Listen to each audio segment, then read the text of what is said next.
Gracias amigos por continuar conectados a la señal de EVTV, transmitiendo desde el sur de la Florida a través del canal 81 en Comcast, canal 429 en Blue Stream, para todo Panamá a través del 439 de Cable Onda, para todo el mundo a través de nuestras plataformas digitales @EVTV Miami y a través del sistema de televisión online Roku. Donde quiera que usted se encuentre, consigue ahí en Roku EVTV Live y ahí se conecta con nuestra señal.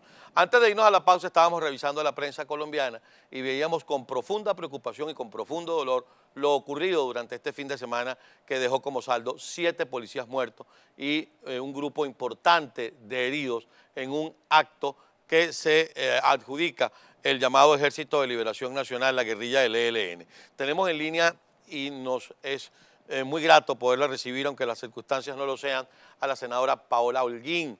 Ella forma parte del grupo político Centro Democrático. Ustedes la conocen, ha estado con nosotros en otra oportunidad. Ahí la tienen en pantalla de EVTV. Senadora, muy buenos días. Gracias por atendernos. Un placer tenerla en el programa. Muchas gracias, doctora Costa. Un saludo para usted y para todos los televidentes a esta hora.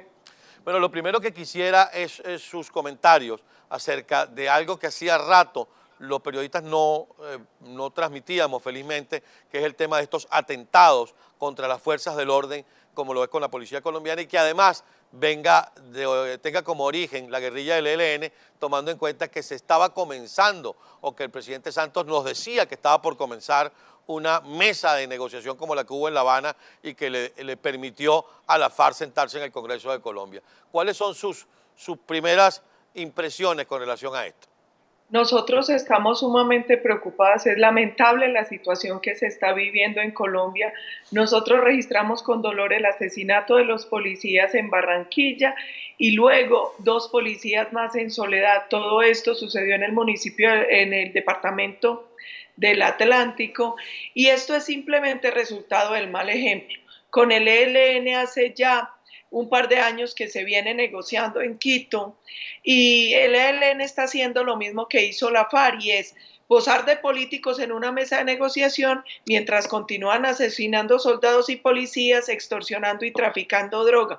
El mal ejemplo que ha dado el proceso con la FARC, pues lo está siguiendo el ELN en unos hechos que están enlutando al pueblo colombiano. Lo más grave de todo, Santos continúa en el proceso como si la vida de los colombianos no valiera nada. Justamente hacia allá iba mi próxima pregunta, senadora. ¿Cómo evalúa la respuesta de la administración Santos a este abominable atentado?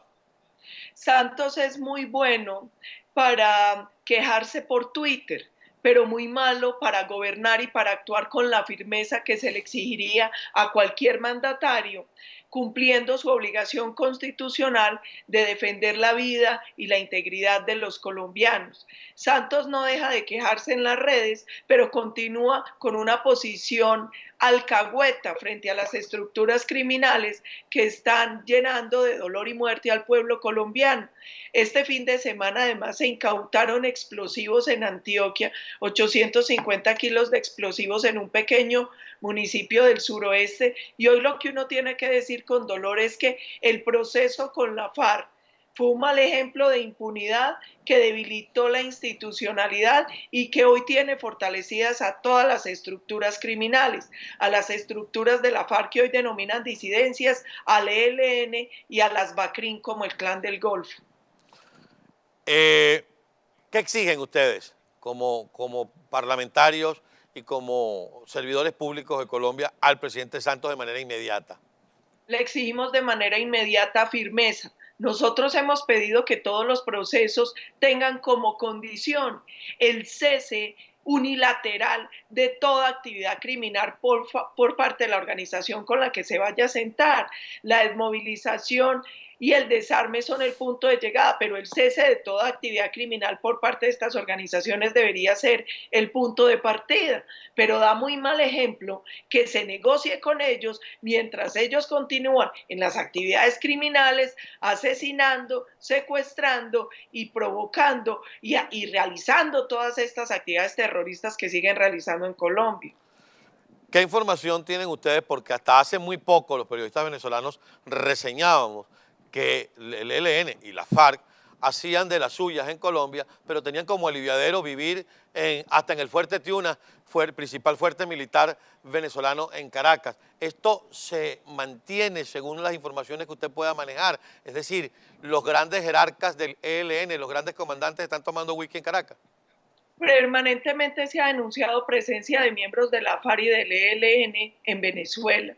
Se ha denunciado cómo el narcorrégimen vive en complicidad con estas estructuras criminales, pero hay incluso informaciones más graves de un armamento de las fuerzas militares venezolanas que al parecer fueron entregadas a miembros de la FARC y del ELN en Colombia. Frente a eso se está adelantando por parte de una ONG una investigación y uno lo que ha vivido a lo largo de estos años es una complicidad, por decirlo menos, entre el narcorrégimen y las estructuras criminales colombianas. Al hablar de Venezuela y Colombia no puedo dejar de tocar, senadora, y le agradezco mucho que usted nos conceda este tiempo. Yo no sé si vamos a la pausa y al regreso me da su respuesta. Es la visión de lo que está ocurriendo en la frontera. El tema de un grupo importante de desplazados venezolanos que han buscado establecerse en Cúcuta. La semana pasada incluso estaban algunos en un polideportivo, recibieron un rechazo, no sabemos hasta qué punto legítimo el rechazo, más no legitimamos la práctica de que fuera con bombas molotov por parte de algunos sectores de la población. Yo quisiera que nos diera su visión al respecto y qué se maneja a nivel del Parlamento colombiano para, de alguna manera, si no abrir las puertas de manera indiscriminada, sí hacerlo de forma controlada para recibir la inmigración. Y me disculpa a lo largo de la pregunta, pero es que también cuando se trata de Cúcuta hablamos de matrimonios entre venezolanas y colombianos o entre venezolanos pero que tuvieron un hijo en Cúcuta. Es decir, esa es una frontera muy activa, muy dinámica, históricamente muy hermanada. Mire, más allá de Cúcuta, Colombia y Venezuela son pueblos hermanos. A nosotros nos unen lazos de sangre. Muchos colombianos, miles, millones de colombianos, cuando la situación en Colombia era muy difícil, fueron a vivir en Venezuela. Entonces hay muchos casos de familias colombo-venezolanas o de familias venezolanas con hijos colombianos o de familias colombianas con hijos venezolanos. ¿Qué lo llena uno de dolor? Que nosotros llevamos meses y meses suplicándole al gobierno de Juan Manuel Santos que decrete la crisis humanitaria en la frontera para que la ONU, ACNUR, las entidades competentes puedan brindarnos ayuda para establecer refugios, para poder recibir dignamente al pueblo venezolano. Nosotros hemos dicho, si una arepa tenemos, una arepa compartimos.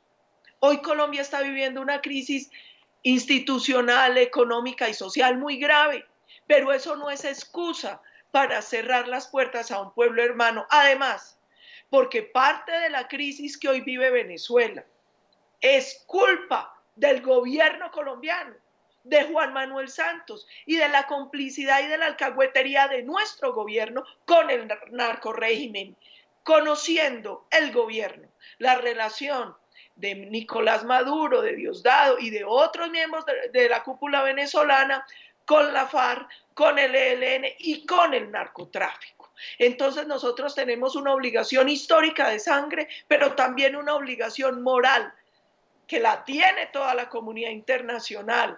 Además, lo que pasa en Colombia tiene réplicas en Venezuela, lo que pasa en Venezuela tiene réplica en Colombia. Por eso nosotros hemos dicho, la situación en Colombia nunca se solucionará completamente si no contribuimos a la solución de la situación en Venezuela. Nosotros necesitamos de manera urgente que Venezuela recupere la democracia, la libertad, el camino a la prosperidad económica, que es lo que se merece ese gran pueblo.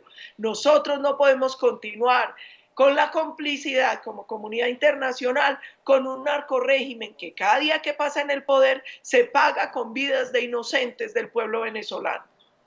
Senadora, vamos a ir a la pausa, le voy a robar un minuto más de su tiempo. Al regreso me gustaría que nos hablara entonces qué podemos esperar los venezolanos en el mundo y los venezolanos que viven en Colombia o los que han ido buscando refugio a Colombia de un gobierno de Iván Duque y del Partido Centro Democrático. Al regreso, amigos, con nuestra invitada en esta parte del programa, la senadora Paola Holguín. Enseguida estamos de vuelta con ustedes.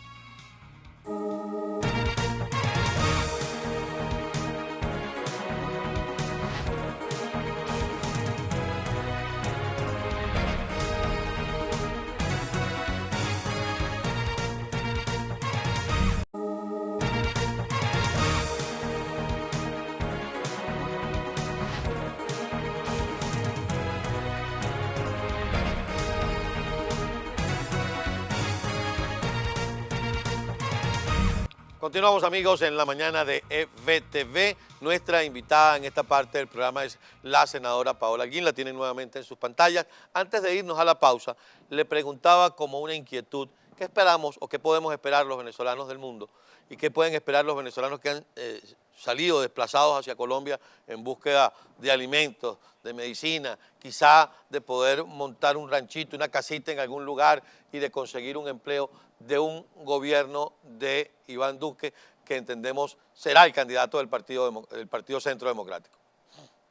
Nosotros como Centro Democrático, liderados hoy en la presidencia por el doctor Iván Duque, tenemos un compromiso enorme con Venezuela. Primero, el propio Iván Duque, como senador de la República, denunció ante la Corte Penal Internacional los abusos de Nicolás Maduro. Con él vamos a tener toda la firmeza contra el narcorrégimen y sus cómplices, pero también toda la solidaridad y la apertura con el pueblo venezolano, que es nuestro pueblo hermano. Nosotros desde el Centro Democrático, con la doctora María Fernanda Cabal, presentamos un proyecto de ley para la visa humanitaria a los venezolanos. Nosotros vamos a continuar en la lucha para poder dar garantías a los venezolanos que lleguen a nuestro territorio.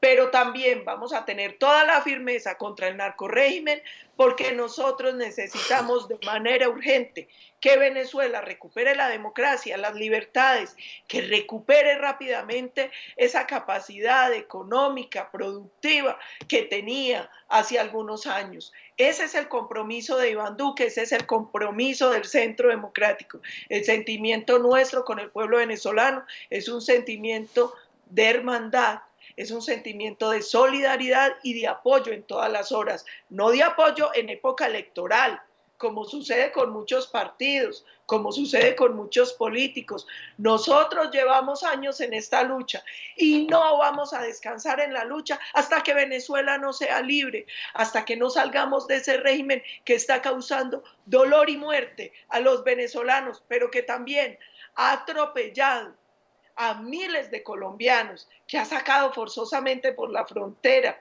que ha perseguido. Nuestra lucha por la democracia no tiene límites fronterizos, y menos cuando se trata de un pueblo, de un país como Venezuela, con quienes compartimos un lazo de sangre, un lazo histórico. Ahora bien, entonces, ¿cómo evaluamos esta respuesta de Juan Manuel Santos? Por ejemplo, no vamos a reconocer la elección convocada por la Asamblea Constituyente. ¿Es una declaración de oportunismo político por la fecha? Es que mire, qué tristeza le da a uno. Siempre he dicho, mejor tarde que nunca, pero es que Juan Manuel Santos lleva 7 años y medio sentado en la Casa de Nariño. Y en estos 7 años y medio, su postura siempre ha sido una postura cómplice, siempre ha sido una postura amañada y contemplativa con el narcorrégimen por el miedo que le tiene a la FARC.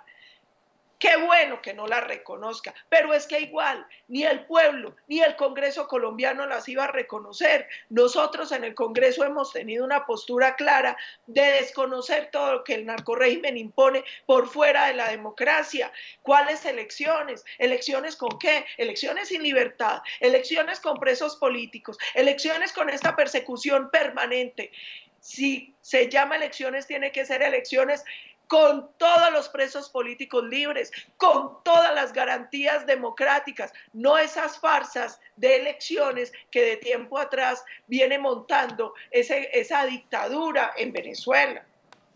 Justamente hablando de elecciones, si mi memoria no me traiciona, el 11 de marzo se escoge el nuevo Congreso colombiano y el 27 de mayo la primera vuelta presidencial. ¿Se sienten ustedes en el Centro Democrático como partido satisfechos con el sistema electoral? ¿Se sienten ustedes confiados en que van a ser respetados la voluntad de los colombianos? Nosotros hoy estamos luchando con toda la firmeza porque hay unos malos antecedentes. Nosotros hace 4 años corrimos a la presidencia de la República, ganamos en la primera vuelta y Santos nos robó en la segunda vuelta la elección presidencial. Tenemos un mal antecedente con el plebiscito, lo ganamos en las urnas y Santos desconoció la voluntad popular en las urnas y lo impuso con sus mayorías desde el Congreso.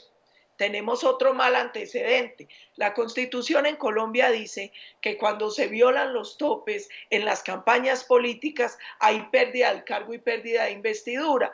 En Colombia se ha comprobado que la campaña de Juan Manuel Santos recibió recursos a través de sobornos de Odebrecht para la campaña. Jamás registraron esos dineros. Por lo tanto, hoy Juan Manuel Santos es un presidente ilegítimo e ilegal e inconstitucional, porque la Constitución establece que debería existir pérdida del cargo y pérdida de investidura por la violación de topes que se dio en su elección.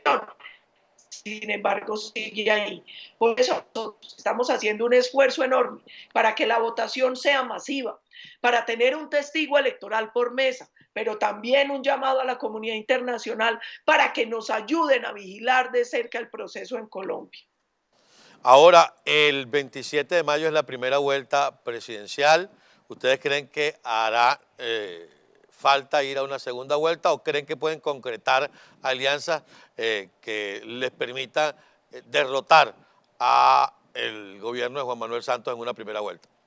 Nosotros esperamos que no haya segunda vuelta. Ahora, el 11 de marzo, se va a elegir el Congreso, Senado y Cámara. También vamos a tener una papeleta de consulta para que la ciudadanía elija el candidato de nuestra coalición. Son el doctor Iván Duque, la doctora Marta Lucía, el doctor Ordóñez. Nosotros estamos seguros que el ganador de la consulta será el presidente de Colombia. Nosotros esperamos que el ganador de la consulta sea el doctor Iván Duque, que es el candidato del expresidente Álvaro Uribe, que es el candidato del Centro Democrático, pero además estamos haciendo un llamado a la ciudadanía para no tener que correr una segunda vuelta. Hoy Colombia está sufriendo un grave problema y es la parálisis en la inversión y en muchas instituciones por miedo al resultado de las elecciones. Por eso, entre más pronto resolvamos esto, más pronto nos deshagamos del eje Santos-FARC y de los políticos corruptos que los han acompañado, pues más rápido empezamos a recuperar el rumbo en Colombia.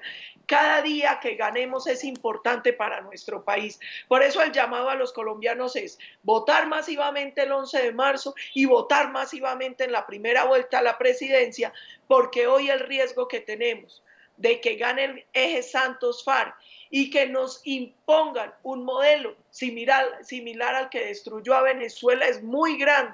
Por eso nosotros necesitamos que los colombianos asuman estas elecciones con sentido patriótico, por encima de los partidos, por encima de las diferencias, con el anhelo de recuperar a Colombia. Hacia allá iba mi próxima pregunta, senadora. Hay un partido político que ahora se llama FARC, que tiene mucho dinero y con mucho dinero se hace una gran campaña, con mucho dinero se ofrece de forma inescrupulosa un gobierno populista que a veces compra a los más necesitados. Y voy a repetirle a usted lo que los cubanos nos decían a los venezolanos. Ojo, porque si se instala esa izquierda en el gobierno, ya tenemos el espejo al lado de ustedes. Así es. A uno le da tristeza porque hace unos 17 años que yo empecé a trabajar con el movimiento estudiantil de oposición en Venezuela. Le decíamos a los ciudadanos que abrieran los ojos, que tuvieran cuidado, y no nos creyeron. Nos decían que Venezuela no era Cuba. Y hoy lamentablemente algunos colombianos piensan igual. Cuando les decimos, mire el espejo de Venezuela, mire lo que pasa cuando se instaura en el poder esa izquierda, nos dicen, esto no es Venezuela. Este es un momento muy importante para hacer un llamado para que los ciudadanos tengan conciencia del daño que ha hecho el modelo del socialismo del siglo XXI, el Foro de Sao Paulo y todo este modelo de izquierda, que solo enriquece a esa pequeña cúpula que de manera corrupta ejerce el poder, pero que acaba con nuestros pueblos. Chávez prometía acabar con los políticos corruptos, con los partidos corruptos. Sí, claro, seguramente sí acabó con mucha de la clase política, pero también acabaron con el país, acabaron con el pueblo venezolano, acabaron con las oportunidades de millones de venezolanos trabajadores, de millones de venezolanos que lo único que buscaban era luchar por sus familias y por su país. En Colombia no nos puede pasar lo mismo. Hoy en Colombia solo hay dos modelos. El que está defendiendo Santos, la FARC y los políticos corruptos que son sus cómplices y el modelo que defendemos quienes nos hemos opuesto a ellos. Ayer, ese asesino narcotraficante de Timochenko, que tiene más condenas que las que en su momento tuvo Pablo Escobar, lanzó su campaña política con frases populistas del poder para el pueblo, con frases populistas ofreciendo que les van a dar todo, pero eso es un engaño como el engaño que hicieron en Venezuela. Ellos lo que van a hacer es meterse en el sistema democrático para destruir la democracia desde adentro, para destruir a nuestros pueblos desde adentro. Los colombianos tenemos el espejo de lo que están viviendo nuestros hermanos venezolanos. No podemos caer en esa trampa. Y ojo, porque la FARC tiene dinero y fusiles para obligar a votar por ellos, pero adicionalmente han infiltrado candidatos en otros partidos para despistar a los colombianos. Ellos no solo tienen candidatos en el partido de la FARC, también los tienen en la UP, también los tienen en el Partido Verde y en otros partidos. Entonces este es un llamado para que pongamos cuidado, porque gente simpatizante de la FARC no solo está en el partido de la FARC. Ellos ya tienen 10 curules garantizadas, así no saquen votos. Van a usar la plata y los fusiles para meter otros candidatos en otros partidos políticos. Caramba, senadora, como siempre es muy grato conversar con usted y no me queda más que primero agradecerle su tiempo por esta entrevista y como siempre agradecerle como venezolano su preocupación por lo que ocurre en Venezuela y su preocupación porque los venezolanos que han huido hacia Colombia tengan un trato humanitario. Eso no podemos más que agradecerlo desde lo más profundo de nuestro corazón. Gracias, senadora, y seguiremos conversando de aquí al 11 de marzo. Muchas gracias a ustedes. Yo juré cuando tomé posesión hace 4 años defender la Constitución, la ley al pueblo colombiano y a fe que así lo voy a hacer mientras tenga vida. Y sin juramento, sino por un tema de corazón, de convicción, por el amor que tengo al pueblo venezolano, les prometo que mientras mi Dios me dé vida, voy a luchar para que Venezuela recupere la democracia, la libertad y para que cada venezolano recupere la patria que se merece. Amén. Muchísimas gracias y que Dios le acompañe en esa tarea por Venezuela y por Colombia. Senadora, muchas gracias y buenos días. A ustedes. Amigos, la senadora Paola Holguín, que ya es senadora al Congreso de la República de Colombia por el Partido Centro Democrático, busca su reelección este 11 de marzo en las elecciones parlamentarias y ya escucharon ustedes cuál es su visión y su posición sobre lo que ocurre en Venezuela. Hemos llegado al final del programa, un programa muy cargado de informaciones. Quiero decirles que ese extraordinario espacio, el Citizen, que se transmitió en especial la noche de este domingo, vamos a reponerlo esta noche luego de Aló Buenas Noches. A las 9:30 de la noche estaremos reponiendo para ustedes el programa del Citizen con esas extraordinarias entrevistas logradas en la capital de la nación. Continúen ustedes en sintonía de FBTV, ya viene Norma y Saba y el equipo más chic de la televisión, todos nuestros informativos durante todo el día, porque esto es FBTV, tu canal de información. Que Dios bendiga a Venezuela y a los venezolanos donde quiera que se encuentren.